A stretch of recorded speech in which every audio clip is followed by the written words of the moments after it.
I know you guys are going to ask about the trade. I can't really talk about it until the trade call is done. According to what I've heard, that could be sometime around 6 o'clock Eastern time. Could be a few minutes earlier, could be afterwards. Other than that, really can't comment on it. So if you got questions about tonight, I'd be happy to give it a shot. Let's bring in Stephen A. Smith. Kristaps Porzingis was the face of the New York Knicks franchise, and they traded Porzingis away, Stephen A. Why? Well, they traded him because, first of all, you have a superstar, a star rather, in Kristaps Porzingis, who made it very, very clear he did not want to be there with the New York Knicks. So let me get this straight. You've been hurt since last season. You don't play a game this season. And then you go into the organization and you tell them, I don't want to be with you anymore. I don't want to play with this franchise. Meanwhile, while the summer is approaching, where the Brooklyn Nets got enough cap space going after 2 players, the Lakers are obviously doing what they're doing. The Clippers are potentially going after 2 max players. What are you going to do if you're the New York Knicks? You're looking to make noise in free agency. You can't possibly pull that off if the star of your franchise doesn't want to be there, and he's telling everybody, don't come, because I'm not going to be here, because I don't want to be here, and you shouldn't either. That's what happened with Kristaps Porzingis. That's why the New York Knicks needed to make a move. And by making this move, I spoke to them. I was told they've got about $68 million in cap space, could go as high as 75, maybe a little bit higher. But no matter what way you slice it, they've got the opportunity to go after 2 max players. Last time I checked, Kevin Durant's going to be a free agent. Kyrie Irving is going to be a free agent. Regardless of what Kyrie Irving, his camp and him, in fairness to them, says he's happy in Boston. I'm hearing a different story. He wouldn't mind leaving. We know he wouldn't mind being in New York City. Things have gotten officially very, very interesting right now, and I'm loving it. There is a lot there. First of all, apparently this is the new way in the NBA. You say, I don't want to be somewhere, and you get your wish granted. He's gone. I mean, was this the best thing for New York?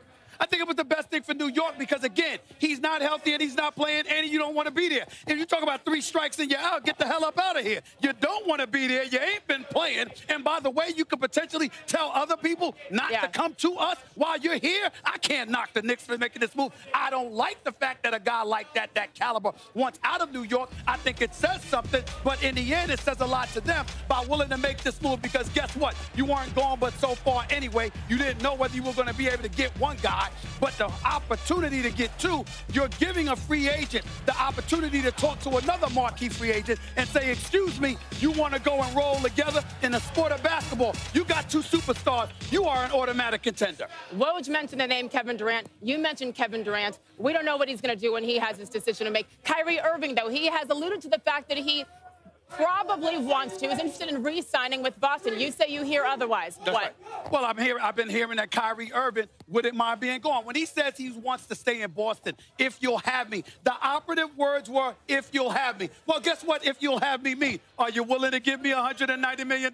I know Danny Ainge would be willing to do more than that for Anthony Davis, but is he willing to do it for a 6'1" point guard who is absolutely sensational in box office in my mind, but had questionable knee injuries in the past, got a hip injury now? You're wondering about longevity with Kyrie Irving if you're Boston because of the crew that you have. But if you're the New York Knicks, I don't give a damn if he walked in front of you with crutches. If he says he can play next season, you got to take the chance because you've stunk for so long that you have to do something.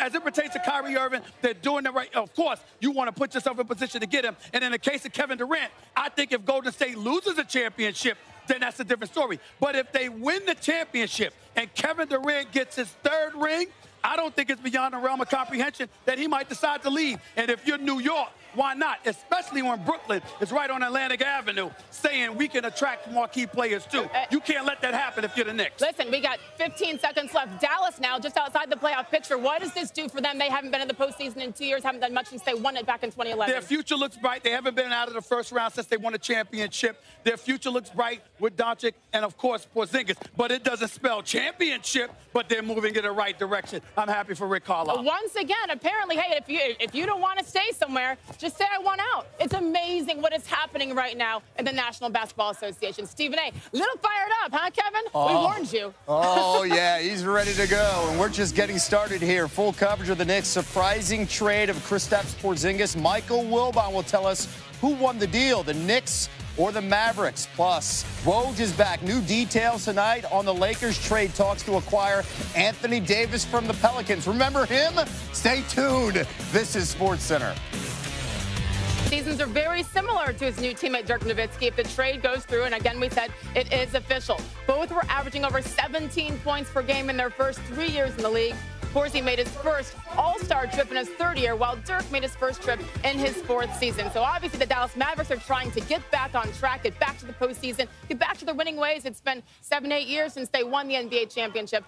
And the Knicks, it's a little bit of a different story here as we bring in Michael Wilbon live from Los Angeles. Michael, we had Stephen A. Smith on just a couple minutes ago. He says, hey, Porzingis wanted out, get him out. This will now attract other free agents, maybe Kyrie, maybe Kevin Durant. You say what?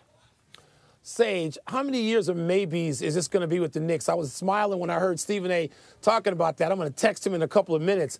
Look, in 2010, the Knicks thought they were getting somebody, right? And it was a big summer. LeBron James and Dwayne Wade and Chris Bosh and on and on and on. Who did the Knicks get? They wound up with Amari Stoudemire, who played very well for them for a couple of years, but people knew that Amari wasn't going to be a guy who was going to be able to be great, a first-team All-NBA player for 5 years or more.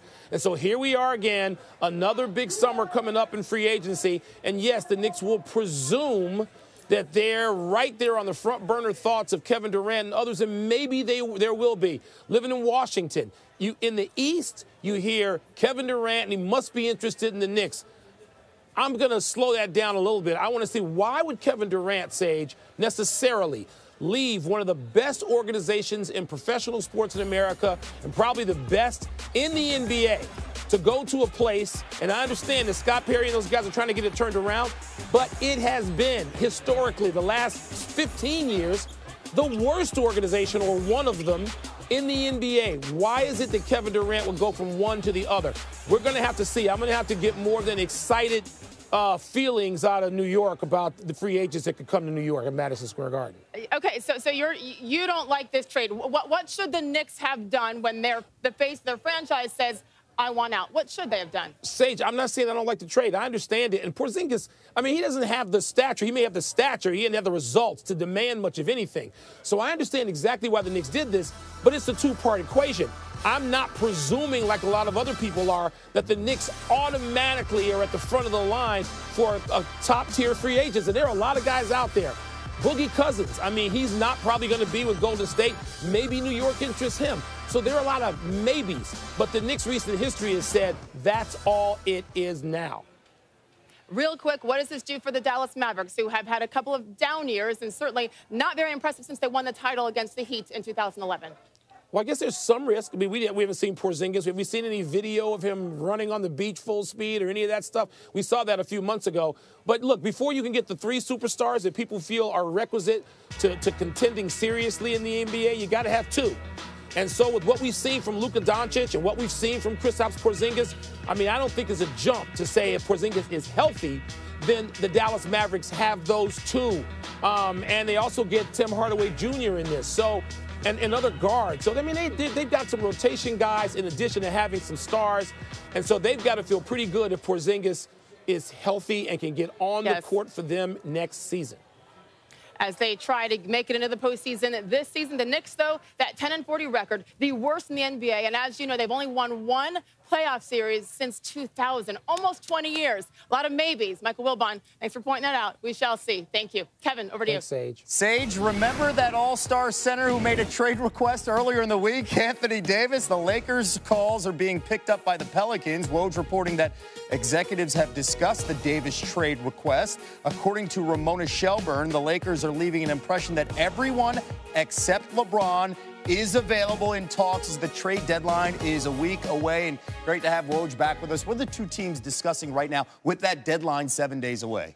Well, it's yet to be an ongoing negotiation, and I'm not sure the Lakers have even made a formal offer. But the teams talked on the phone. The Lakers certainly, as Ramona reported, left the impression that we're ready to discuss everyone but LeBron, and it'll be a process here. And, you know, whether it's, you know, a combination of players on the Lakers and draft picks, or, you know, New Orleans might say, we would like you to go get that player from another team. We don't like the guys you have. See if you can get us a third team. And they're doing that all around the league right now. But certainly it's still somewhat of a long shot that they'll have a deal in the next week because the ability to have a bigger pool to draw from on a deal in New Orleans comes after the trade deadline at the end of the season when the Boston Celtics can be involved. And Davis's camp has made it known if he's not going to the Lakers before this deadline, it will be a one-year stop, a rental before the 2020 offseason. Right. How are the Celtics now approaching that demand?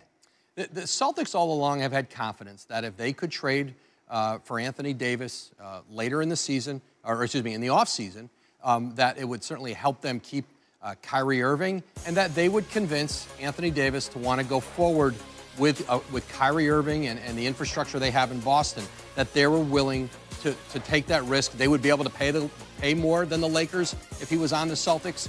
But right now, I think in Boston, they want to make sure that they have Kyrie Irving solidified. There's 2 max salary slots open in New York now. Obviously, Kyrie, you know, it's from Northern Jersey. But Kyrie has given the Celtics no indication from the time that he announced he was going to stay. He's given the organization no indication that he's wavering on that, and that's how the Celtics are proceeding right now. Yeah, the greatest sell in the NBA right now is hope. And we have a few teams with hope into the summer, and we'll see how that plays out. Woj, thank you so much. Still to come here on SportsCenter's Week. He had a good one last night in Portland, Jazz and Blazers. Well, it was good for C.J. McCollum. Started out really strong. He had his first career triple-double during his last game on Saturday. He stayed hot in this one. Don't need to get ready if you stay ready. Mid-range jumper, how about a knockdown corner 3? Okay.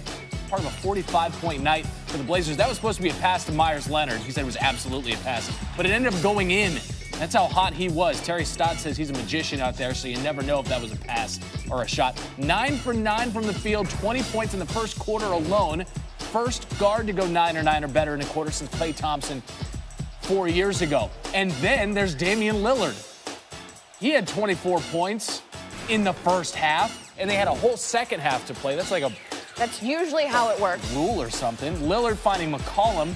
Wing, no. Lay-in, yes. Blazers running away with it. It's the third time that CJ and Dame went for 30 in the same game. And then Lillard said, Coach let me in to chase a triple-double. He finished 2 rebounds shy, but I had said, man, you got to take me out. 36, 10, and 8 for Lillard. Blazers 132-105. We dropped this news at 8 a.m. on a Monday on purpose. It gives Magic basically the floor for the next 10 days with limited competition. If you guys really want me, y'all got between now and the trade deadline to make it happen. Well, really, Rich Paul and Anthony Davis now have all the leverage in the world to pick where they want to go. I mean, this could be the most consequential NBA trade since Kareem to the Lakers. That trade deadline is coming February the 7th, so we have to bring in our front office insider, Bobby Marks, who's joining us right now. Quality of the players aside, we know that Anthony Davis wants to go to the Lakers. What could be the one thing that stands in the way of that actually happening? Well, I think the biggest thing is that he's under contract for another year. He's not on an expiring contract. He signed through 2019-20, so we know that he made the trade request on Monday. There's not a priority for New Orleans to get a deal done because they've got the whole offseason to get it, to make a trade work, where some of the offers will get a lot better than what we'll see in the next 7 days here. So let's just say that the trade does eventually happen. What are the chances he ends up in a Lakers uniform before free agency? I'm going to say 1%.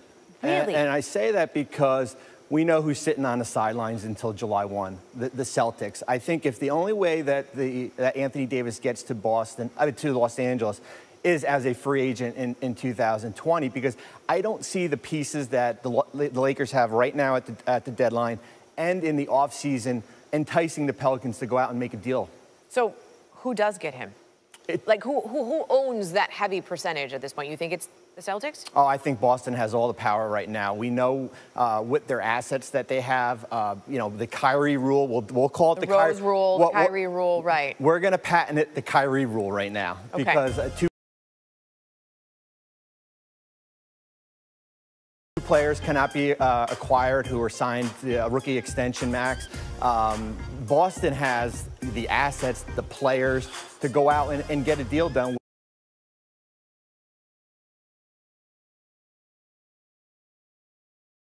with draft picks, but the only holding point is that they are going to have to wait until July 1st to get a deal done. But they can still talk with the Pelicans between now and then. They just can't make the deal until after July 1. So what's the benefit of actually being able to sort of get the ball rolling now? Well, there's a huge benefit. They can, Danny Ainge, the GM of the Celtics, can call Dell Demps and get a framework of a deal done that can happen on July 1. There's nothing prohibiting that. And that gives New Orleans a kind of a working table to what the assets are. Boston's got their draft pick. They've got a Sacramento pick. They've got a Memphis pick. They've got a Clipper pick. That's 4 first-round picks.